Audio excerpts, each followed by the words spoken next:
할렐루야. 사랑하는 성도님 여러분, 오늘 오예배 시간에도 주의 성령께서 우리 가운데 말씀으로 임하여 주시기를 소망합니다. 오늘 요한복음 12장 이전인 11장에서 예수님은 죽었던 나사로를 살려내시는 표적을 행하셨었습니다. 이렇게 죽은 자까지 예수님께서 살려내시자 사내들인 공의회, 1세기 당시 예루살렘의 지도층이었던 사내들인 공의회의 핍박이 더욱 심해졌습니다. 그리고 심지어는 예수님을 이제 가만둬서는 안 되겠다, 죽이려고까지 하기 시작했습니다. 이를 피해서 예수님은 한때 에브라임까지 내려가셨었습니다. 이제 오늘 본문의 12장에서 예수님께서는 이제 공생의 마지막 한 주간을 맞이하게 되십니다. 그러니까 일주일 후에는 십자가에서 돌아가시게 됩니다. 이 마지막 한 주간을 맞이하여서 자신의 사역을 마무리하시기 위해서 제자들과 함께 이제 예루살렘으로 다시 향하십니다. 오늘 본문 12장은 지금까지 요한복음이 보여주었던 7대 표적이 있었습니다. 그 표적들을 훨씬 뛰어넘는, 초월하는 최대 최후의 표적을 보여주시는 본문입니다. 그래서 예수님이 하나님의 아들이시다, 죽은 자까지 살려내시는 전능하신 메시아이시다 라는 사실을 우리에게 알려주시고 또 세계 만방에 알려주십니다. 오늘 본문의 사건은 바로 십자가 순환을 불과 일주일 앞둔 때 일어났습니다. 본문은 고난주간이 시작되기 하루 전인 요즘의 날짜로 치면 토요일, 그리고 고난주간 첫째 날인 주일, 일요일에 있었던 사건들을 우리에게 알려줍니다. 여러분 아시다시피 주님은 우리 신약 성도들, 온 세계의 신약 성도님들을 위해서 사랑하는 마음으로 십자가에 돌아가셨습니다. 그 사랑의 걸음을 주님은 이제 출발하고 계시는데, 그 일주일은 우리에게도 생각해 볼 만한 내용일 것입니다. 그 중에서 우리가 살펴볼 내용은 12장 전반부인 오늘 1절에서 11절까지 해당하는 내용입니다. 이 내용은 예수님께서 우리 사람들을 대상으로 한 구속사역의 성취인 십자가 순환을 받기 위하셔서 예루살렘의 평화의 왕으로 공식 입성하시기 하루 전날 토요일에 발생한 일이라고 제가 말씀을 드렸습니다. 그 일은 바로 베다니 문둥이 시몬의 집에서 있었던 마리아의 도유 사건입니다. 기름 부음 사건이었습니다. 마태복음 26장과 마가복음 14장에도 기록된 이 사건은 예수님께서 소중하게 기억하시는, 또 기념하시는 사건입니다. 왜냐하면 마태복음과 마가복음에서 주님께서 내가 진실로 이르노니 온 천하에 어디에서든지 복음이 전파되는 곳에서는 마리아가 행한 오늘 일도 말하여 마리아를 기억하게 될 것이다. 온 세계에 복음이 전파되는 곳마다 이 마리아의 사건을 기념하라 라고 주님께서 강조하셨기 때문입니다. 오늘은 이렇게 중대한 마리아의 기름 부은 사건을 통해 정원사의 꽃이란 제목으로 두 가지 메시지를 함께 나누고자 합니다. 첫째, 우리는 정원사 예수님의 사랑을 기억해야 합니다. 오늘 본문에는 생태 공원을 돌보시듯이 그렇게 우리 성도님을 돌보시는 예수님의 여러분을 향한 사랑이 나타나 있습니다. 주님은 여러분을 일각이나 한때만 보살피시는 것이 아닙니다. 어제 그리고 오늘 그리고 내일도 변함없이 세밀하게 관리하고 계십니다. 여러분의 머리카락을 매만지는 이발사처럼 그렇게 주님은 여러분의 열매와 여러분의 뿌리와 잎을 손질하시고 매시간 물을 주시고 계신 분이십니다. 결코 여러분이 고아가 아니시라는 것, 보이지 않는 손길이 바람처럼 여러분의 살을 매만지고 있다는 사실, 그리고 그 두드림이 실제로 여러분에게 힘이 될 수 있다는 사실을 잊지 않으셔야 합니다. 그렇게 여러분의 관리인이 되시는 예수님의 손길이 오늘 본문을 통해 나타나고 있습니다. 먼저 오늘 본문 요한복음 12장 1절에 유월절 엿새 전에 예수께서 베다니에 이르시니 이곳은 예수께서 죽은 자 가운데서 살리신 나사로가 있는 곳이라 라는 표현이 있습니다. 예수님은 예루살렘으로 입성하셔서 십자가에 처형당하시기 전에 예루살렘 근처 마을 베다니를 향하셨습니다. 예수님은 사랑하는 베다니의 친구들에게 친절의 모범을 보여주시기 위해 방문하셨습니다. 이 방문은 다시 살아난 나사로와 많은 베다니의 이적의 수혜자들은 정작 몰랐지만 예수님께는 사실 고별의 방문이었습니다. 본문에서 베다니에 대해 이곳은 예수께서 죽은 자 가운데서 살리신 나사로가 있는 곳이라 라고 설명이 되어 있습니다. 이 고장에서 행해진 기적, 죽은 자를 살리신 기적, 이 기적은 이 베다니에 새로운 명예를 부여했을 것입니다. 이곳을 유명한 곳으로 만들었을 것입니다. 이제 예수님께서는 자신이 풍성하게 씨 뿌려 놓은 것에서 싹이 텄는지의 여부를 살피시려고 다시 방문하신 것입니다. 이처럼 예수님은 공생의 마지막 일주일 전까지도 그의 정원에 그의 사랑하는 식물들을 보살피시는 정원사하셨습니다. 예수님은 아무리 그 정원이 아름답게 자라나고 있었을지라도 무관심하게 내버려 두지 않으셨습니다. 그 마지막까지 살펴보시고 그 마지막 길목에서조차도 그 정원에 다시금 물을 주셨습니다. 또한 요한복음 12장 7절에 보시면 예수께서 이르시되 그를 가만두어라 라는 표현이 등장합니다.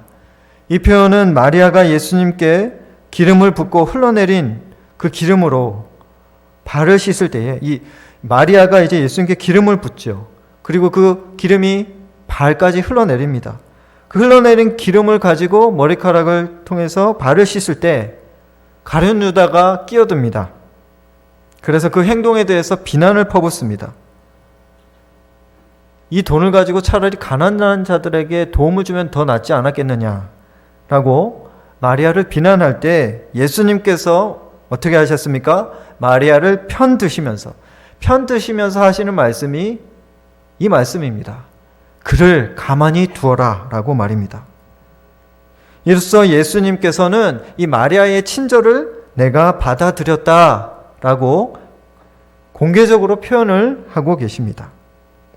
예수님께서는 이 마리아의 행동이 선한 뜻에서, 좋은 뜻에서 선의의 표시였기 때문에 그 선의의 표시를 받으신 예수님께서 기쁘셨고 그 기쁨을 공개적으로 표현을 하셨습니다. 비록 우리의 정직한 노력 속에도 때로는 신중함이 부족할 수 있습니다. 그러나 그렇지만 예수님은 우리가 예수님을 기쁘시게 하고자 진심으로 애쓸 때에 그것을 애쓰는 우리들을 결코 책망하거나 비난하지 않으십니다. 아니 오히려 우리들이 공격을 당할 때에 그것을 우리를 편드시고 보호하시기를 원하시는 분이 우리 예수님이십니다. 왜냐하면 예수님께서는 마리아의 행위를 좋게 해석을 하시고 또 이 마리아를 비방의 공격으로부터 지키셨던 것처럼 공경에 처하는 우리들을 자신의 팔로 감싸 안기를 늘 바라마지 않으시는 분이 우리 예수님이시기 때문입니다. 더불어 이 사건에 대해서 성경의 병행 구절에 재미있는 사실이 추가적으로 발견이 됩니다. 그것은 이 잔치 장소가 나사로의 집이 아니었다는 것입니다. 또 다른 인물의 집이었는데 이 인물 역시 예수님께서 치유를 베풀었던 인물이었다는 점입니다.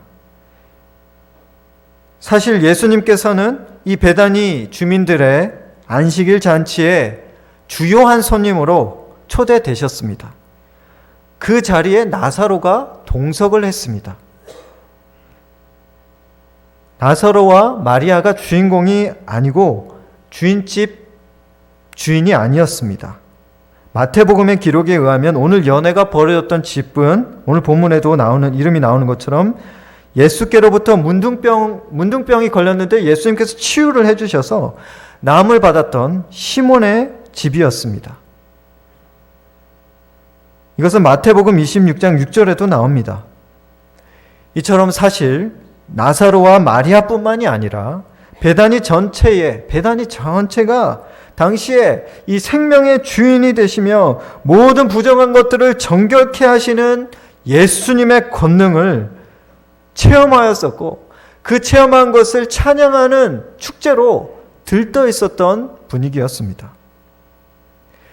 이와 같이 예수님의 생명이 있는 곳에는 언제나 기쁨과 찬양이 넘치는 법입니다.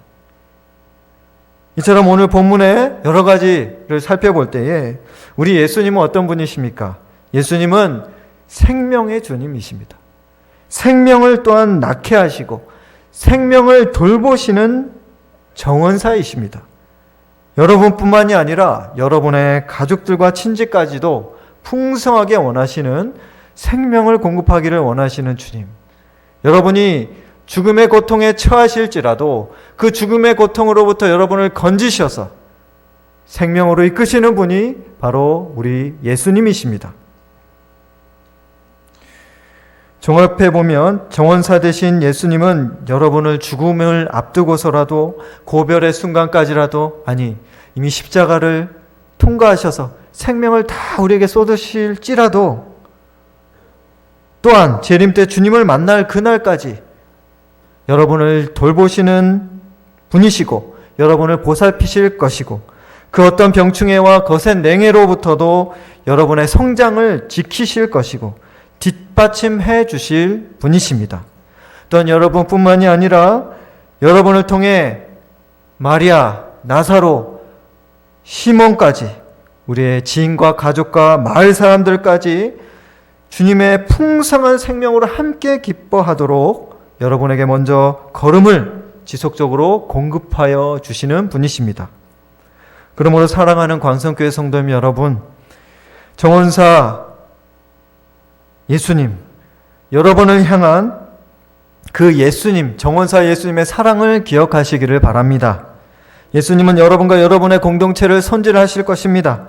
그러므로 정원사 예수님의 사랑을 기억하시고 오늘 하루 오후를 또 보내시기를 바랍니다. 그간 어려운 형편을 놓고 주님께 부르짖고 또 나뿐만이 아니라 나의 가족에게까지 생명의 손길을 허락해 달라고 주님께 기도하시기를 바랍니다. 주님께서는 들으실 준비가 다 되셨습니다.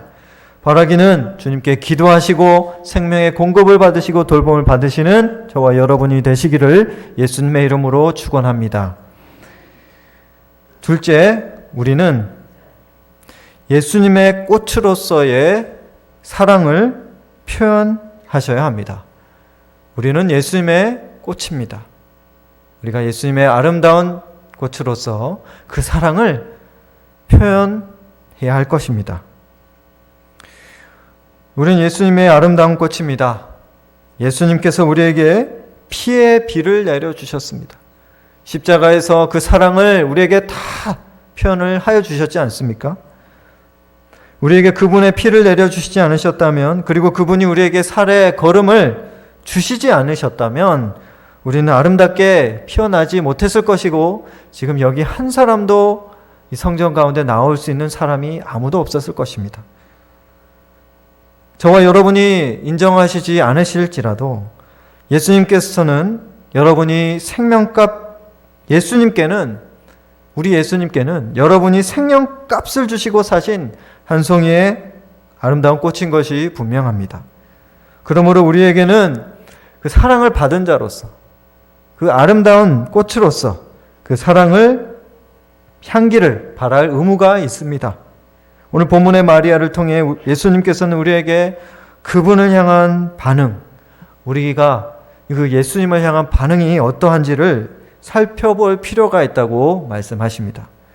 오늘 보면 요한복음 12장 3절에 보시면 마리아는 지극히 비싼 향유 곧 순전한 나드 한 근을 가져다가 예수님의 발에 붓고 자기 머리털로 그의 발을 닦으니 향유 냄새가 집에 가득하더라 라는 구절이 나옵니다. 나사로의 동생 마리아의 이 순전한 나드 향유, 이 향유를 예수님의 발에 붓고 또 마리아는 자기 머리털로 이 발을 씻었습니다. 이것은 마리아의 헌신적인 행동이었습니다. 이 헌신적인 행동은 첫 번째는 자기 오라비 나사로를 죽음에서 다시 살려주셨기 때문에 그 예수님의 은혜 너무나 감사하고 그 사랑이 너무나 감사해서 그 사랑을 어떻게 표현할까 고심하면서 주님께 표현한 행동이었지 않겠습니까? 그리고 이 행동은 마리아가 예수님의 그 십자가의 죽음을 미리 알고 정확하게 알고 했던 행동은 아니었을지 모릅니다.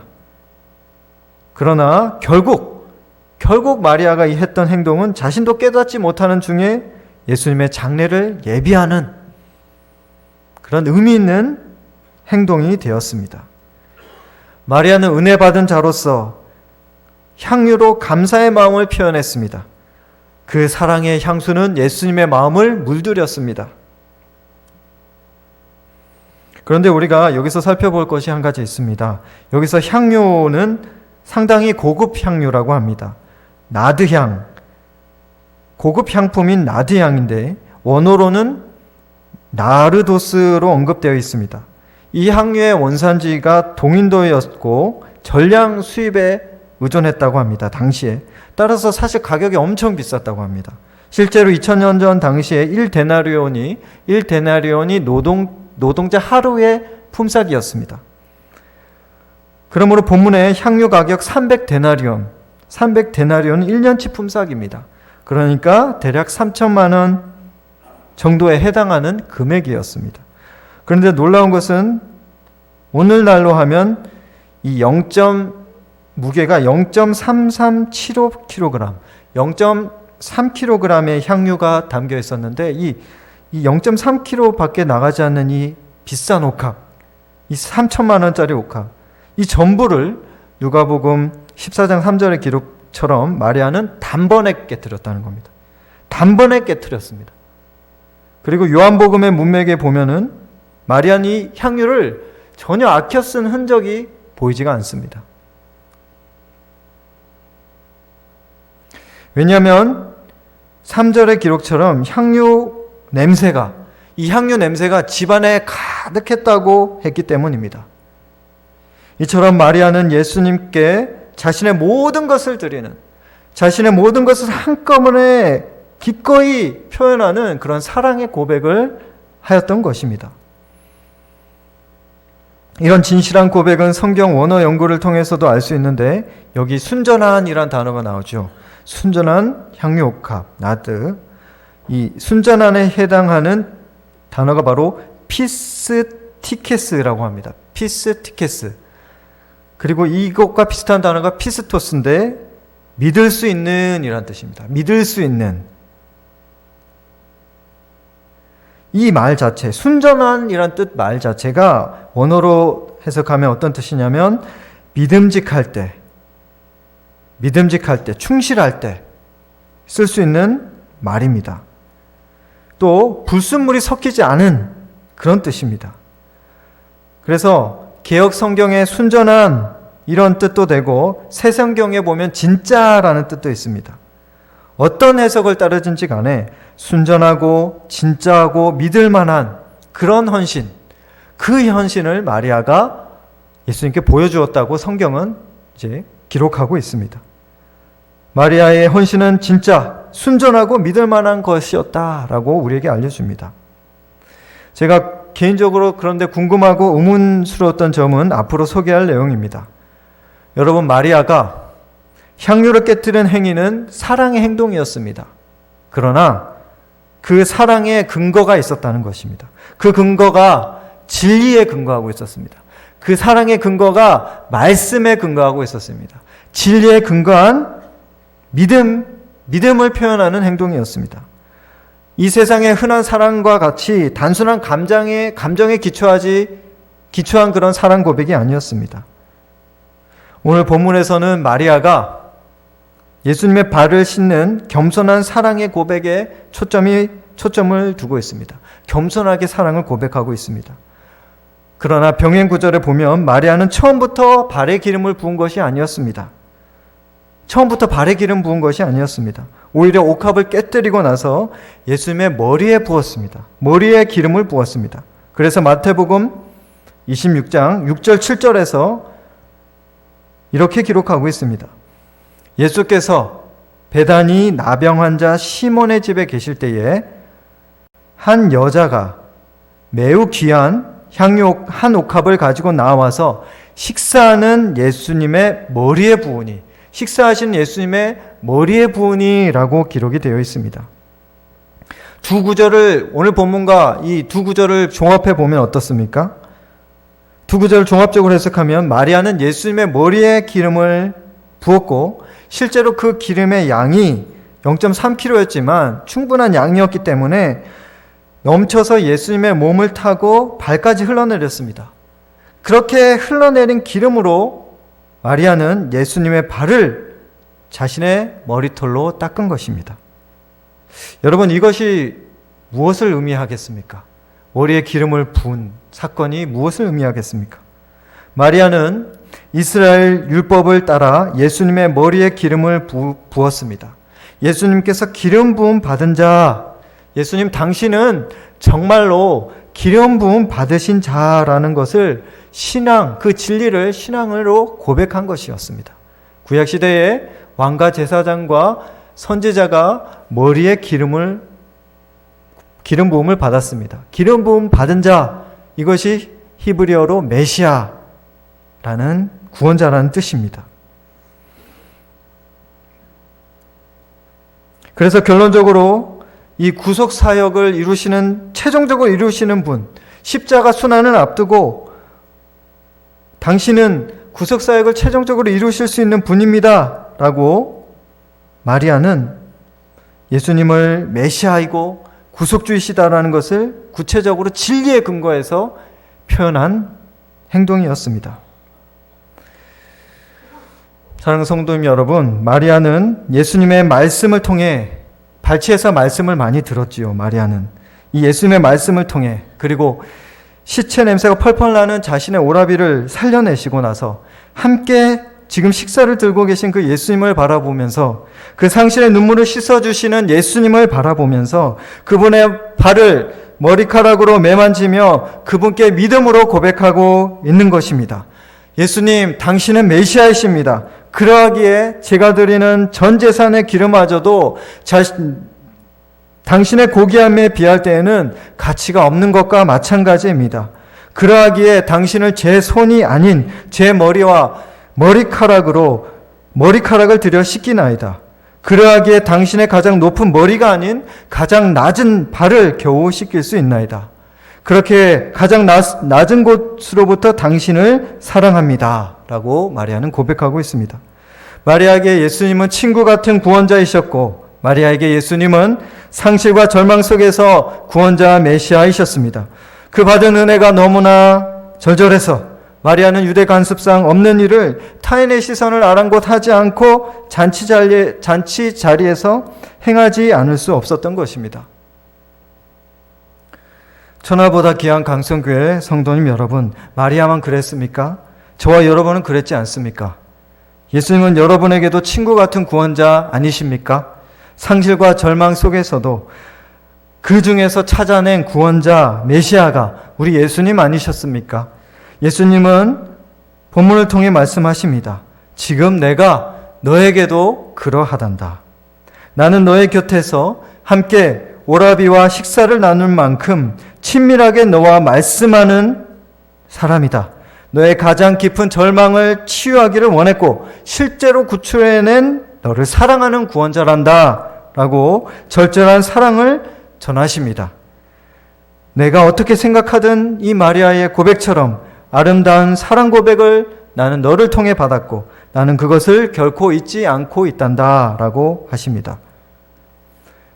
제가 또한 말씀드리고 싶은 것은 저와 여러분의 이토록 아름다운 사랑, 그래서 꽃을 피우고 잊을 수 없는 향기를 하나님 나라에 메아리치는 그 사랑이 계속 되어져야 한다는 것입니다. 여러분과 예수님과 사랑을 통해, 여러분은 예수님과 그 사랑을 통해 피어난 꽃 한 송이와 마찬가지입니다. 그리고 예수님께서는 계속하여 그 더할 수 없는 아름다운 빛을 여러분에게서 원하고 계십니다. 그렇다면 어떻게 하시겠습니까? 우리는 예수님의 꽃으로서의 그 사랑을 표현하셔야 합니다. 마음속에만 그 사랑을 숨겨두지 마십시오. 찬양의 시간에, 기도의 시간에 여러분의 등에 숨긴 그 꽃을 펼쳐내시기를 바랍니다. 예수님께서 여러분을 기다리고 계십니다. 많은 사람 앞에서도 그 사랑을 표현할 수 있는 마리아처럼 용기를 가지시기를 바랍니다. 그럴 때 마리아의 사랑을 기억하신 주님은 여러분의 사랑 또한 기억하실 줄 믿습니다. 마치 이 마리아의 이야기를 숨기지 말고 복음이 전파되는 온 곳에 전해지게 하라라고 하셨던 것처럼 주님은 반드시 여러분의 그 사랑을 기억하실 것입니다. 그러므로 바라기는 정원사 되신 예수님, 생명 되신 예수님, 예수님께서 생명 바쳐 피어내신 꽃 여러분, 그 사랑의 향기를 지긋이 피어내실 수 있는 저와 여러분이 되시기를 예수님의 이름으로 간절히 축원합니다. 아멘.